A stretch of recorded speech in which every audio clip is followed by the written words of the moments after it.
discourse. Today we're going to talk about the horrible meeting on Friday with Zelensky and Trump in the Oval Office. The one that was handled very well by Saturday Night Live on, Saturday night. Well, at least somebody handled it well. Yeah, Mike Myers is Elon Musk. Actually, Zelensky handled it well. Everybody else is a piece of shit. Well, yeah. Mike Myers is Elon Musk. That was amazing. It's amazing that both Wayne and Garth have now played Elon Musk. Seriously, think about that. That's true. But enough about that. I heard something on NPR a few days ago that's been kind of in my head since.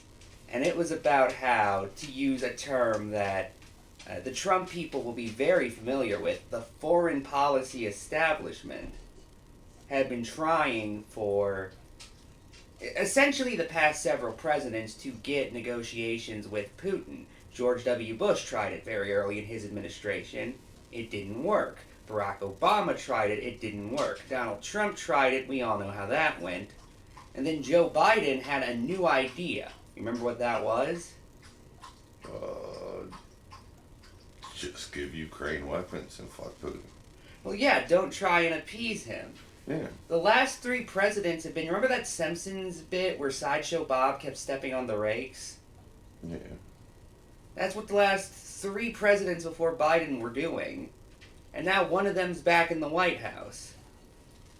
Yeah, well, Trump isn't your normal president. I mean, the other two presidents weren't Russian operatives. So there you go. I knew we surrendered to the Russians on election night. Well, yeah, and this is obviously going to have massive effects. You were talking about a while ago, I don't know if it was on the podcast, but Ukraine had given up their WMDs to the U.S. in exchange for protection. Yeah. Yeah, we signed a deal in 1994. We signed it. Great Britain signed it. And Russia signed it. So Russia already broke the deal. But the reason that we owe Ukraine our support is because we talked them out. We talked them into nuclear proliferation. Well, now it's near impossible any sort of nuclear proliferation's ever going to happen again. And that was already very difficult. I think we should just give Ukraine the fucking nukes back. And that'll shut Putin the fuck up. I don't know how I feel about that inherently. I feel pretty good about it. Better than fucking punishing Ukraine for being invaded and, giving Putin Canada and Greenland and becoming part of the new Soviet Union. Because that's the fucking plan. Look at a globe from the top. Russia, Alaska, Canada, Greenland, Scandinavia. That's why Finland and Sweden just joined fucking NATO. Because Putin wants the northern hemisphere. It brings a whole new meaning to Sarah Palin saying she sees Russia from her back door. Oh, yeah. We're all going to see it from our back door because it's coming right in our fucking ass. Well, I was more interested in talking about the effects this would have on future nuclear proliferation movements.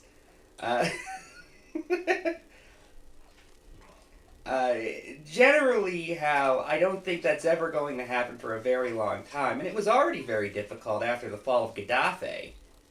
Is that how it was pronounced? Gaddafi, yeah. Yeah, Gaddafi. The former head of Libya, who signed a deal with George W. Bush that he'd give up his WMDs on the condition NATO didn't try and overthrow him like the U.S. did with Saddam Hussein. And then what happened? He was overthrown anyway. Yeah. So nuclear proliferation is probably not going to happen because there's just no incentive to do it. And that's a shame because it is genuinely one of the best causes out there. Oh, yeah, I mean, we shouldn't be nuking each other, but that's peace through strength. That's what peace through strength means, is we have enough nukes to blow up the world 100 times over. Well, that's what... That's what makes us strong. It ain't fucking Trump's big mouth. fucking bending over for the fucking Russians. Piss me off. Well, during the Cold War, the phrase was mutually assured destruction. The idea was the Soviets would never use their nuclear weapons on us because we had a bunch and we could use them against them. And... well, better dead than red, man. Right on. I was about to say... that used to mean better dead than Russian. But now it means better dead than Republican. Go figure. Okay. I was about to say that strategy didn't actually work. We have some disagreements here, if you can't tell. Nah. I mean, hey, this is technically, I guess, a debate show. I don't know. Is it? No. Well, this is two people talking about the news. But when it comes to what's going to happen is... this sets a precedent that I saw coming a couple of years ago, and that's the return of imperialism. We are going to see maybe not a full-blown Russian, U.S., or Israeli empire, even though that is definitely on the table now. But we are going to see a general acceptance of that, which we haven't seen since the end of World War II. And because that's just the direction these countries have been moving in for the last long time. Remember a couple of years ago, actually I think it's been about 8 years now, when Netanyahu said he wanted the Golan Heights in Syria and a piece of Jordan? I don't remember that specifically, but that sounds like Netanyahu. That's what he does. Well, Netanyahu's a man of peace. A piece of Palestine. A piece of Palestine. A piece of Jordan and a piece of Syria. Woo! And now Syria's been overthrown, so it should actually be somewhat easy now. I don't know the exact specifics of Syria's new government. If it has any interest in forming diplomacy. Well, and that's what the mineral rights deal is our piece of Ukraine. Just like Putin's getting his piece of Ukraine, Crimea, and whatever else he's taken, you know, Hegseth already said that he's going to have to give up some territory. And then Trump sat there next to him and said, "You're not winning." So fuck him. Fuck this. I find it funny that Hegseth's exact wording was that it wasn't realistic. Again, I point this out every time that's mentioned. There was a point in 2016 where the U.S. military was so expansive that CIA-backed forces in Syria were shooting Pentagon-backed forces in Syria. We can have that. That's feasible. Oh, yeah, because then, you know, now the weapon makers still make a profit. Yeah, and there's this article in Unheard. Doesn't matter who dies, as long as everyone does. And I keep hearing people call this realism, which is not an actual ideology, and when it has been tried, it's led to people like Henry Kissinger and Janine Kirkpatrick, who was once called the sadist-in-chief of the Reagan administration, which is certainly a title. But because of that, you know, it led to us backing up dictators. It led to us doing a bunch of things that are now considered atrocities, and people are just fine returning to that because they like dictators. Because they, or at the very least, they're neutral on the question of authoritarianism versus liberty on an international scale, as long as we can have some notion of allyship. Ideology doesn't matter with these people. The neoconservatives pretended it did about 20 years ago, but it never actually did. And that's still the case to this day, they just stopped pretending again.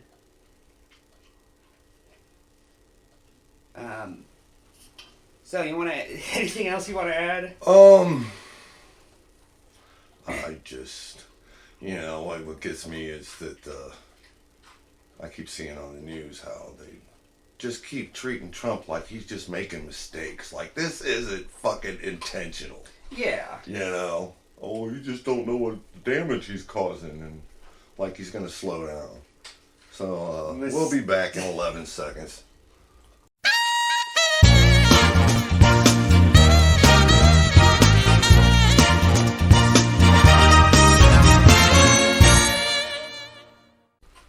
We are back.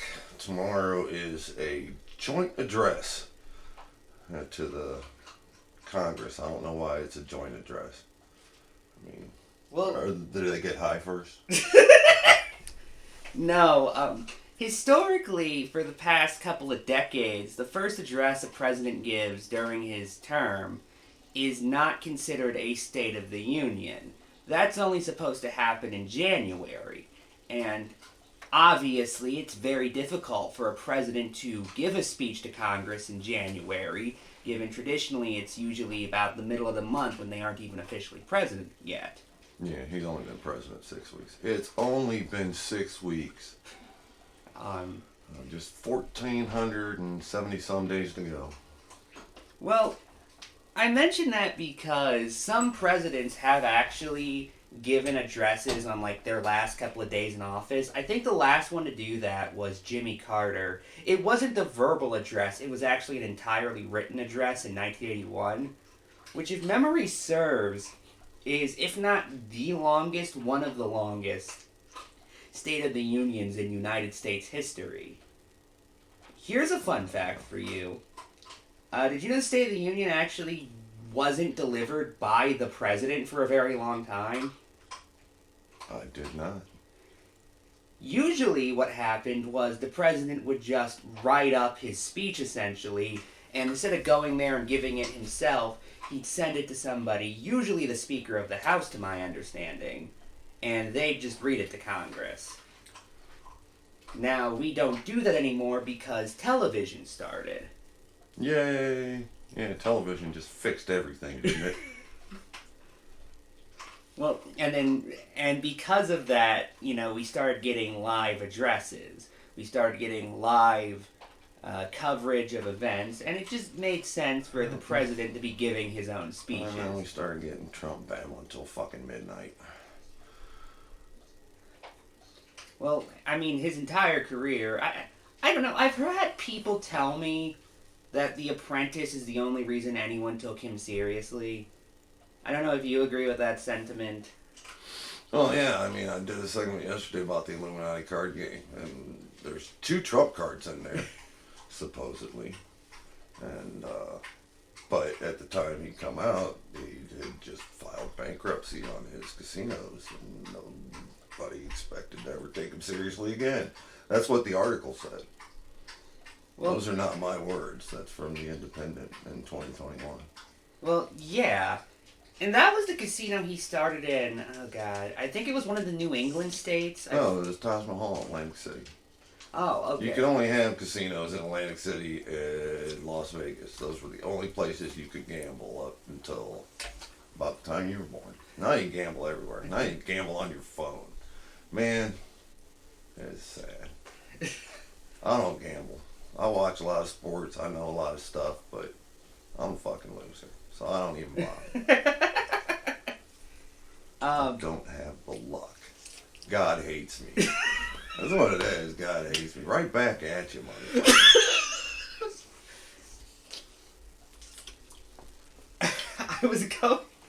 I was going to mention regarding that casino, that's the one that, like, experts told him he'd need, like, a record number of gamblers every single day. Oh, yeah. In order to... And he expected he could do it, because he's Don the Con.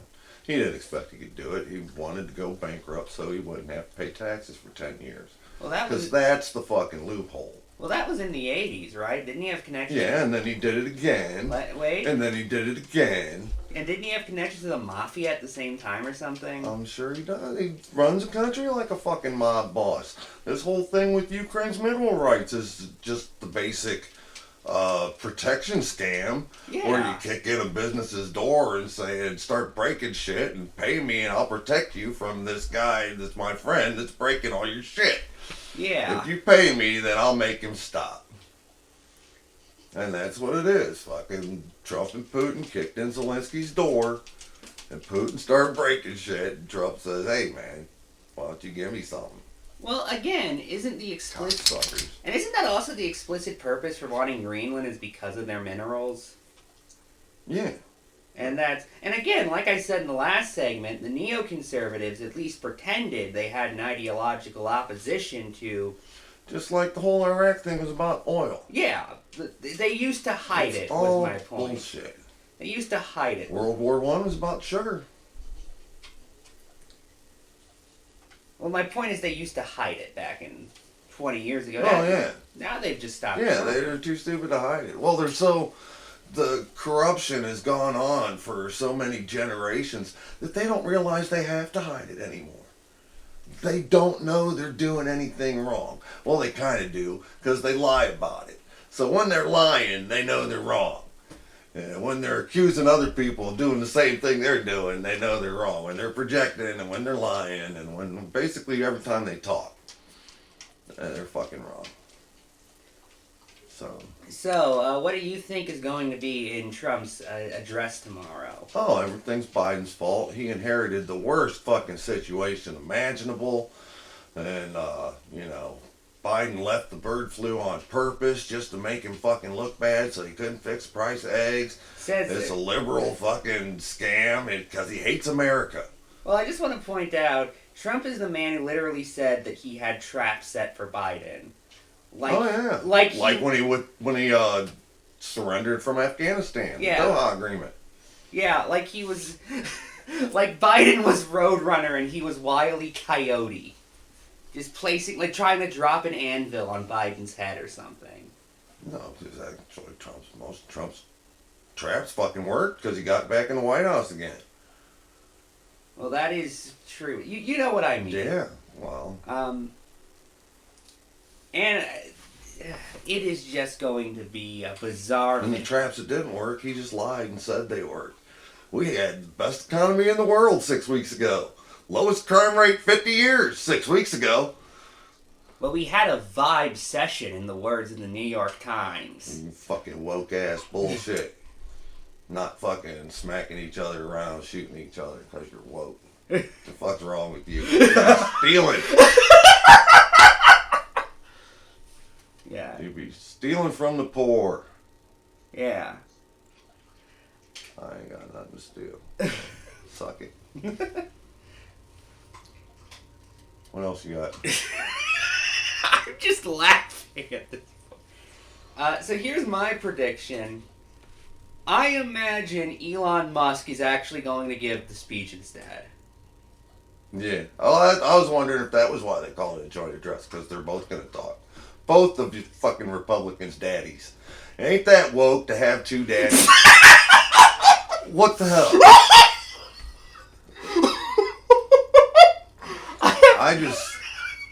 I think the Democrats should boycott it. Just stay home. Let them have the room and televise their fucking CPAC fucking attitude when there's nobody in the room, no opposition in the room, and they feel emboldened, and let the fucking Nazi salutes fly, and hopefully we're just one more way from people fucking getting it. I was going to do a bit about it being made by ChatGPT, but it seems like we don't have the time for that, sadly. Well, I guess we're out of time then. Thank you for watching. Like and subscribe. I got another show, The Enemy from Within, so there's a shameless plug for you. And go sit on you.